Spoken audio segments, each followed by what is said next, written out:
Merhaba bitki severler, kanalıma hoş geldiniz. Bugünkü videomuzda hem çok popüler hem de oldukça göz alıcı olan iki özel bitkiden bahsedeceğiz. Philodendron Pink Princess, Philodendron Red. Bu iki bitkinin bakım ihtiyaçlarından, yetiştirme önerilerinden, sağlıklı bir şekilde nasıl büyüteceğimizden bahsedeceğim. Hazırsak başlayalım. Philodendronlar tropikal bölgelere özgü, yağmur ormanlarının sıcak ve nemli ortamlarına özgüdür. Hatta birkaç tür daha var bu aileye ait. Yani görünüş olarak çok benzemeseler de. Mesela Caladium yani melek kanadı. Şöyle pembe melek kanadımı size biraz kafası ağır gelmeye başladı artık. Çünkü şuradan bir tane daha bağlamam gerekiyor. Şöyle size pembe melek kanadımı gösteriyorum. Yine bir diğer şöyle alacalı çizgili olan diğer melek kanadım. Bir diğer aile mensubu olan Monstera deve tabanı. Ve yine Alacosia filcula. Benim filculam bayağı büyük olduğu için onu buraya getiremedim. Tüm bunlar Areca ailesine ait bitkilerdendir. Bu türler yani philodendronlar ayrıca hava temizleyici bitkilerdir. Yine çiçekli bitkilerdir ama iç mekanlarda çiçek vermesi nadir bir durumdur. Pink prensesimiz göz alıcı pembe yapraklarıyla dikkat çeken ve yine renkleri sayesinde oldukça popüler türlerin arasında. Pink prensesimiz tırmanıcı bir bitki. O yüzden onu biraz daha ileriki aşamalarda bir destek çubuğuyla bağlama yapabilirsiniz. Benim biraz daha ileriki zamanlarda buna gerekebilir. Aldığımda çok küçük bir bitkiydi. Ama hem gövdesini kalınlaştırdı hem de yeni bir sürü yapraklar verdi. Buradaki pembe bölgeler bitkimizin durumuna ve ışık koşullarına göre değişim gösterebiliyor. Yine şu bitkimize bakacak olursak o da Philodendron Red. Bu çiçeğimizde de yeni yaprakları böyle kırmızı, parlak bir renkte çıkıyor. Daha sonrasında solarak turuncu, en son olarak da yeşil renge dönüşüyor. Gösteriş açısından zengin olan bu bitkilerin bakımı oldukça kolay. Şöyle bir baktığınızda bu bitkilere o kadar gösterişli, çok güzel görünüme sahip bitkilerin arasında hatta yapay bir bitkiyi de anımsatıyorlar. Genel olarak bu bitkimizin bakımına gelecek olursak yani iki bitkimiz için de geçerli. Dolaylı gelen parlak ışık alması ikisi için de önemli. Özellikle Pink Prenses için çok daha önemli. Pink Prensesimiz için yeterli ışık sağlamak şu alıcılık miktarını etkileyen en önemli faktördür. Yakıcı güneşin olmadığı kış aylarında ve saatlerde yine birkaç saatlik doğrudan filtresiz ışık verebilirsiniz. Benim şu anda kış ayında direkt filtresiz olarak bazı yani öğleden sonraki akşam üzeri filtresiz olarak direkt ışık görüyorlar. Şuradaki bakın şu 1, 2, 3 ve şu daldaki 4 yaprak ve yine şu sağ taraftaki şu yaprak 5, şu 6 ve şu 7. Şu 7 yaprağı benim eve geldikten sonra verdi ve hepsine bakın şuradaki alacalıklar hepsi üzerinde duruyor. Yakıcı güneşin olduğu dönemde de filtreli ışık kullanın ki yaprakları hasar alıp yanmasın. Eğer ki evinizde yeterli ışık alacağı bir yeriniz yok, bu bitki için yetiştirme lambası alabilirsiniz. Yeterli ışık olmadığı takdirde maalesef ki şu pembe prensesimizin yaprakları hızla yeşile dönmeye başlayacaktır. Bitkimizin tamamının yeşile dönme problemi vardır çünkü. Ve bu tamamen yeşile dönmeye yatkın olduğu için tamamen yeşile döndükten sonra da bunu tekrardan pembe alacalı hale getirmek maalesef çok zor oluyor. Bu yüzden bunun ışık ihtiyacını tekrar kontrol etmek gerek. Bir de problemlerden bahsediyorken bir de bir problemi daha var. Bunu yine Pink Prenses için söylüyorum. Yeni yapraklar verirken bazen zor çıkartma yapabiliyor. Çoğu zaman yeni yaprağını verirken sıkışma eylemi oluyor. Yani bu yeni yaprağını çok zor veriyor. Şuradan yuvasından çıkarken büzüşmüş halde duruyor ve bunu buradan çıkartamıyor. Bu sefer sizin müdahaleniz gerekiyor. Ve müdahale ederken yaprağına zarar verebiliyorsunuz. Şurada olduğu gibi. Ben artık o yüzden çok nazik davranmaya çalışıyorum. Ve çok zorda kalmadığı sürece de kesinlikle ellemiyorum. Bu yüzden bunların hepsi bakın şu buruşuk olanların hepsi çok zor çıktı. Hepsi bir şekilde içerisine yuvasına sıkışmış durumdaydı. Ama şuradaki problemi onda yaşamak istemediğim için artık böyle çok küçük minik müdahalelerle ve hatta en son artık zor durumda kaldığımda diyeyim, yani o durumda yardımcı oluyorum. Onun dışında hiçbir şekilde ellemiyorum. Ama sizde de bu bitki varsa mutlaka bu problem oluyordur diye düşünüyorum. Çünkü bu bitkinin ana problemlerinden bir tanesi. Yani bu bitki de sizin sürekli eliniz, gözünüz üzerinde olacaktır. Yine son olarak da bu bitkilerde hava akımından mutlaka korumamız gerekiyor. Sulamaya gelecek olursak bu bitkide ve yine tüm bitkilerde olduğu gibi aşırı sulamadan kaçınıyoruz ki direkt kök çürümesine sebep olabilir. Sulamayı kontrollü yapıyoruz. Filedendronlarda bitkinin büyüme döneminde suya ihtiyacı biraz daha artıyor. O dönemde toprağını biraz nemli tutabilirsiniz. Ama dinlenme dönemine geçtiği aylarda toprağının tamamen kurumasını bekleyin, öyle sulama yapın. Yine nem seven bitkiler arasındadır. Yapraklarını dinlenmiş su ile fısfıslama yapabilirsiniz. Bunu da tabii ki yine her zaman söylüyorum, mutlaka dinlenmiş suyla yapın ki yaprakların üzerine kireç lekeleri oluşmasın. Bu tür bitkiler yüksek nem seven bitkiler arasında ama bir süre sonra artık evimizdeki neme de uyum sağlayıp alışmaya başlıyorlar. Toprağına da gelecek olursak eğer, benim şurada hazırladığım kendi toprağım var. Size onu göstereyim müsaadenizle. İyi drenaja sahip, zengin, havadar topraklar seçmenizi öneririm. Şu karışımımın içerisinde Hindistan cevizi torfum var, perlitim var, vermikülitim var, pomzam var ve yine ağaç kabukları var. Yani şu orkidelerde kullanılan orkide toprağı diyeyim. Orkide toprağı var ekstradan. Bir de solucan gübresi var. Bunları böyle güzelce karışım yapıp çok güzel havadar, zengin bir toprak yapabilirsiniz. Ben toprağımı böyle kendim hazırlıyorum.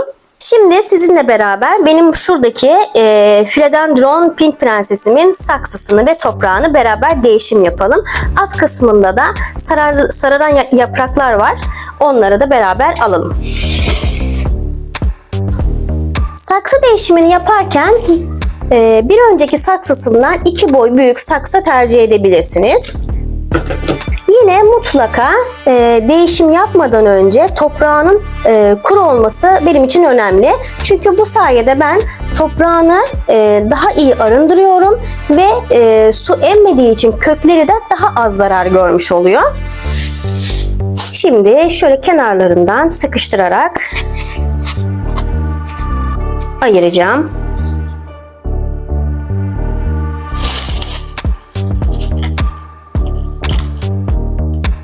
Şu alt kısmından da bir kök çıkmış.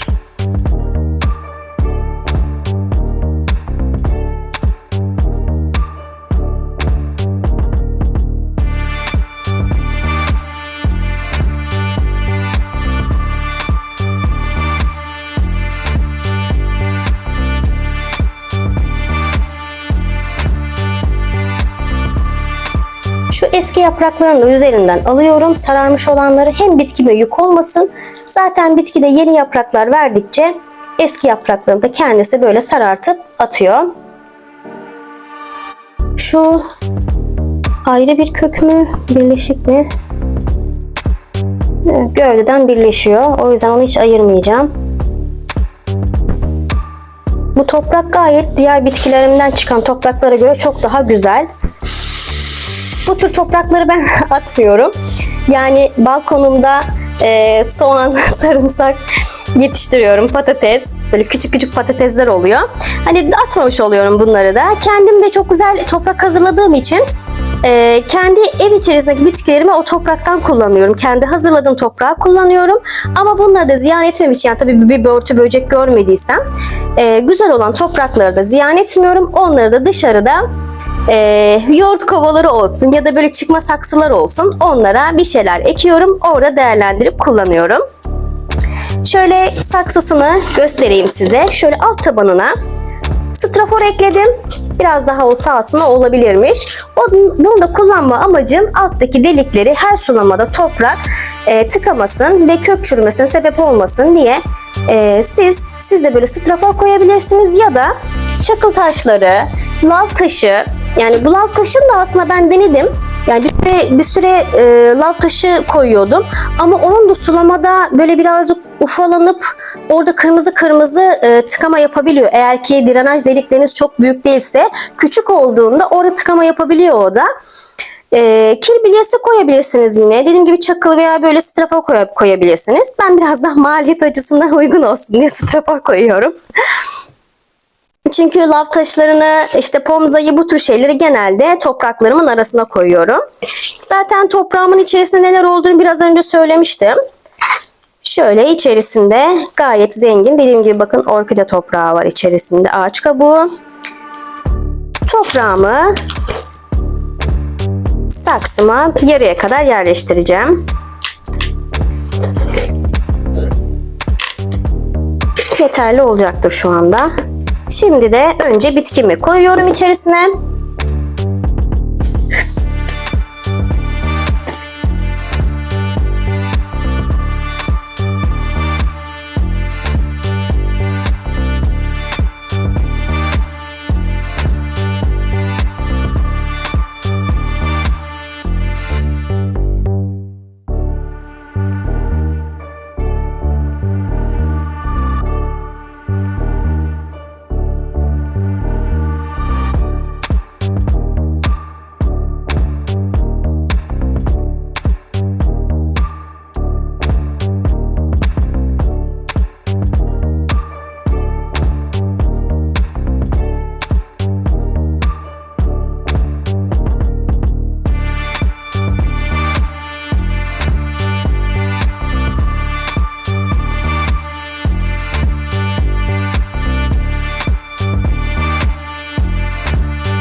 Hafifçe, çok aşırı bastırmadan köklerinin hava almaması için azıcık minnak minnak bastırma işlemi yaptım.